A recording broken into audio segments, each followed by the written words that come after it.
नमस्कार। आज हम जानेंगे 10वें श्लोक का अर्थ। यहाँ यह जिज्ञासा होती है कि यदि इस प्रकार अभ्यास योग भी मैं न कर सकूं, तो मुझे क्या करना चाहिए। इस पर कहते हैं श्लोक 10वां।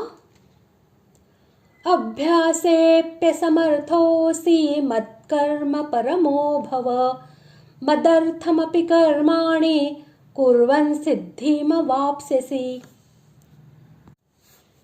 श्लोक का अर्थ, यदि तू उपर्युक्त अभ्यास में भी असमर्थ है तो केवल मेरे लिए कर्म करने के ही परायण हो जा। इस प्रकार मेरे निमित्त कर्मों को करता हुआ भी मेरी प्राप्ति रूप सिद्धि को ही प्राप्त होगा।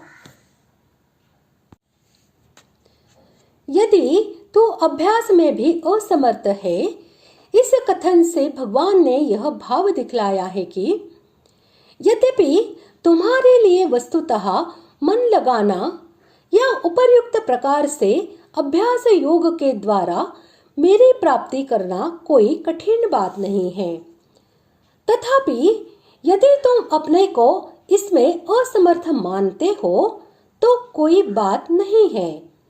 मैं तुम्हें तीसरा उपाय बतलाता हूँ। स्वभाव भेद से भिन्न भिन्न साधकों के लिए भिन्न भिन्न प्रकार के साधन ही उपयोगी हुआ करते हैं। यहाँ मत्कर्म शब्द उन कर्मों का वाचक है जो केवल भगवान के लिए ही होते हैं या भगवत सेवा पूजा विषयक होते हैं, तथा जिन कर्मों में अपना जरा भी स्वार्थ, ममत्व और आसक्ति आदि का संबंध नहीं होता। 11वें अध्याय के अंतिम श्लोक में भी मत्कर्म कृत पद में मत्कर्म शब्द आया है, वहां भी इसकी व्याख्या की गई है। एकमात्र भगवान को ही अपना परम आश्रय और परम गति मानना और केवल उन्हीं की प्रसन्नता के लिए परम श्रद्धा और अनन्य प्रेम के साथ मन, वाणी और शरीर से उनकी सेवा, पूजा आदि तथा यज्ञ, दान और तप आदि शास्त्र विहित कर्मों को अपना कर्तव्य समझकर निरंतर करते रहना, यही उन कर्मों के परायण होना है। मेरे लिए कर्म करता हुआ भी मेरी प्राप्ति रूप सिद्धि को प्राप्त हो जाएगा।